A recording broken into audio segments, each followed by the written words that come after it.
अगर आपको वेरिकोसील है तो आप क्या क्या अपनी लाइफस्टाइल के अंदर, अपने रूटीन के अंदर क्या चेंजेस कर सकते हैं जिससे कि या तो वेरिकोसील के प्रोग्रेशन को रोका जा सके या फिर उसको होल्ड किया जा सके, उस बीमारी को आगे बढ़ने से कम किया जा सके, रोका जा सके। तो इसमें हम दो तरह की चीज़ों को बात करेंगे, एक ऐसी जो हमें नहीं करनी है और दूसरी के जो हमें करनी है, क्या नहीं करें और क्या करना है। तो सबसे पहले हम बात करेंगे क्या हमें चीज़ें नहीं करनी है जिससे कि वेरिकोसील को हम ट्रीट कर सकें या फिर उसके प्रोग्रेशन को, उसकी जो आगे जो जिस स्पीड से वेरिकोसील बढ़ रहा है उसकी स्पीड को कम कर सकें या बंद रोक सके वहीं पर। तो सबसे पहले इसमें आता है लाइफस्टाइल में कि अवॉइड लॉन्ग स्टैंडिंग या सिटिंग। देखिए हमने रूटीन में देखा है कि जिन लोगों को वेन्स की प्रॉब्लम होती है तो उनको हमने कहीं ना कहीं देखा है कि उनका जो लाइफस्टाइल है, उनका जो वर्किंग शेड्यूल है, जो उनका डेली का रूटीन का काम है, उसके अंदर उनका हमने पाया है कि उनका लॉन्ग स्टैंडिंग या फिर लॉन्ग सिटिंग का काम होता है। कि या तो उनका पूरा काम ऐसा है कि उन्हें पूरे दिन खड़े रहना पड़ता है, या फिर जो हमारे आजकल जैसे कहीं जो इंजीनियरिंग जो IT के पीपल्स हैं उनका होता है कि पूरे दिन उन्हें टेबल चेयर के ऊपर बैठे रहना पड़ता है। तो जिसकी वजह से हमने देखे कहीं ना कहीं जो ग्रेविटी जो उनका फोर्सेज आते हैं, जो ग्रेविटी का जो इफेक्ट आता है, उसकी वजह से वाल्व्स हैं वो डैमेज हो जाते हैं और वेन्स की समस्याएं वो ज़्यादा होने लग जाती हैं। तो सबसे पहले कि avoid long standing and sitting, कि अगर आपका काम ऐसा, आपका प्रोफेशन ऐसा कि जिसकी वजह से आपको लंबे टाइम तक खड़े रहना पड़ता है, लंबे टाइम तक बैठे रहना पड़ता है, तो ब्रेक दैट साइकिल और हर 2 या 3 घंटे में आप 15 मिनट के लिए, अगर आपका खड़े रहने का काम है तो आप चेयर के ऊपर बैठ जाइए, तो थोड़ा सा आप चेंज कीजिए ताकि हम उस लाइफ जो साइकिल है हमारा उसको ब्रेक कर सकें। दूसरा इसी के अंदर आता है कि रिड्यूस वेट। हमने देखा है कि जो खास करके जो ओबीज लोग होते हैं जिनका वेट बहुत ज़्यादा होता है, तो उस वेट की वजह से हमने देखा है कि जो हमारी वाल्व्स हैं उनके ऊपर प्रेशर्स आते हैं और जिससे कहीं ना कहीं वो डायरेक्टली या इनडायरेक्टली हमारी वाल्व्स को डैमेज करके हमारी जो वेन्स की प्रॉब्लम है उसको बढ़ाते हैं। तो अगर आप वेट रिड्यूस करेंगे तो वो डायरेक्टली या इनडायरेक्टली आपकी वेन हेल्थ को भी इम्प्रूव करने में हेल्प करेगा। तीसरी चीज़ है सबसे कि आपको अवॉइड एडिक्टिव सब्सटेंसेस जैसे कि स्मोकिंग, अल्कोहल, कॉफ़ी, कैफीन या फिर चाय। जो लोग, अगर आप स्मोकिंग करते हैं तो ट्राई टू अवॉइड, या तो अगर हो सके तो उसको कम्प्लीटली बंद कर दीजिए या फिर कोशिश कीजिए कि जितना कम हो सके कम करने की कोशिश कीजिए। अगर आप अल्कोहल लेते हैं तो कोशिश कीजिए कि आप उसको या तो बिल्कुल ही बंद कर दें या फिर जितना कम हो सके उतना कम से कम करें, बंद की तरफ में बढ़ने की कोशिश कीजिए। क्योंकि जो एडिक्टिव सब्सटेंसेस हैं ये भी कहीं ना कहीं हमारी वेन हेल्थ को ख़राब करते हैं, या फिर जो हमारे जो बॉडी के अंदर फ्री रेडिकल्स होते हैं, जो टॉक्सिन्स होते हैं, उनका अमाउंट बढ़ाते हैं और उसके वजह से जो सिम्टम्स हैं वो भी बहुत ज़्यादा बढ़ जाते हैं। इसी सीक्वेंस में हम अगर आगे बात करें तो नंबर 4 पे ऐसी चीज़ें जो कि हमारे पेट के जो प्रेशर उसको बढ़ाते हैं, जैसे कि या तो क्रोनिक कफ, जिनको लगातार खांसी रहती है, तो जब वो बार बार खांसी करते हैं तो पेट का प्रेशर बढ़ता है जिससे भी कहीं ना कहीं वेरिकोसील की प्रॉब्लम है वो ज़्यादा बढ़ती है। या फिर कॉन्स्टिपेशन,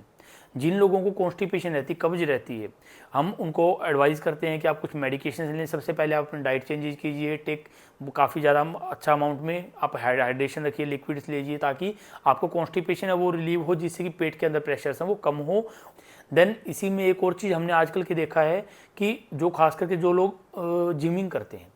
जिम के अंदर लोग क्या करते हैं कि हैवी वेट लिफ्टिंग करते हैं या फिर डेड लिफ्ट करते हैं। तो हम, अगर आपको वेरिकोसिल की प्रॉब्लम, तो हम आपको ये भी एडवाइस करेंगे कि आप अवॉइड करें हैवी वेट उठाना या फिर डेड लिफ्ट को करना। अब हम बात करते हैं कि क्या चीज़ें हमें ऐड कर सकते हैं हमारे लाइफस्टाइल के अंदर ताकि कि वेरिकोसिल की प्रॉब्लम है उसको हम कम कर सकें। तो इसमें सबसे पहला आता है डाइट।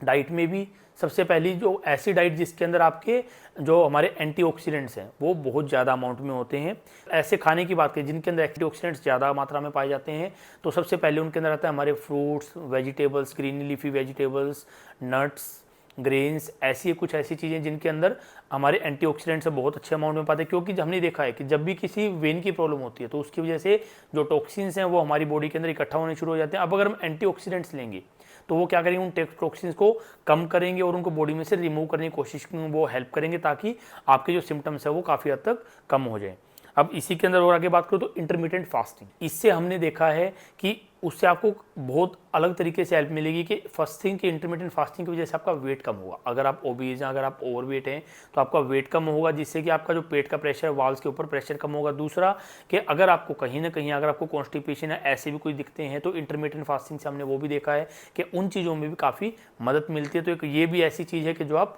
कर सकते हैं। तीसरी चीज़ है स्क्रोटल सपोर्ट, कि हम जिन पेशेंट्स को खास करके वेरिकोसील्स की प्रॉब्लम है तो हम उन्हें हमेशा स्क्रोटल सपोर्ट का एडवाइस करते हैं कि खास करके जब वो उनका डेली जो डे टाइम है, जब वो काम करते हैं, वो चाहे स्टैंडिंग का काम है, तो उसमें क्या होगा, अगर आप स्क्रोटल सपोर्ट लगाएंगे तो नीचे हमारे जो टेस्टिकल्स है, हमारे जो अंडकोश है, उनको नीचे से सपोर्ट मिलेगी और कहीं ना कहीं वो आपके सिम्टम्स को भी कम करने में हेल्प करेंगे। नंबर 4 पे आती है इसमें एक्सरसाइजेज के कुछ आप हमारी जो बेली एक्सरसाइज है, पेट की एक्सरसाइजेज हैं, उनको कीजिए, या फिर आप चाहें तो डायमंड शेप में, आप चाहें तो नाभि के एरिया में, अम्बिलिकल रीजन में आप मसाज भी कर सकते हैं, जिससे कि हमने देखा है कि हमारा लिम्फ नोड्स का जो फ्लो है वो बढ़ जाता है, जिससे कि वेन हेल्थ इंप्रूव होती है। तो ये कुछ ऐसी चीज़ें हैं कि जिनको अगर हम अपनी लाइफस्टाइल के अंदर चेंजेस करेंगे, ऐड कर लेंगे और कुछ चीज़ों को हम हटा देंगे अपनी लाइफस्टाइल से, तो कहीं ना कहीं वो आपकी मदद कर सकते हैं आपकी वेरिकोसिल की प्रॉब्लम सॉल्व करने में। और खास करके जो ऐसे वेरिकोसिल हैं जो ग्रेड 1 या 2 के हैं, तो उनको हम अननेसेसरी की सर्जरी से बचा सकते हैं। अगर ग्रेड 1 या 2 है तो, और अगर हम ये लाइफस्टाइल चेंजेस करेंगे तो कहीं ना कहीं हम हमारे प्रोग्रेशन को रोक सकते हैं, उसको ग्रेड 3 या 4 में जाने से, और इनडायरेक्टली या डायरेक्टली हम सर्जरी को अवॉइड कर सकते हैं। अगर आपको हमारी जानकारी अच्छी लगी है तो आप हमारी वीडियो को लाइक, शेयर और सब्सक्राइब भी कर सकते हैं। और अगर आपको वेरिकोसील से रिलेटेड कोई भी प्रॉब्लम से कोई कंसल्टेशन करना चाहते हैं तो नीचे दिए गए नंबर्स पे आप हमसे कॉन्टैक्ट करके आप कंसल्ट भी कर सकते हैं।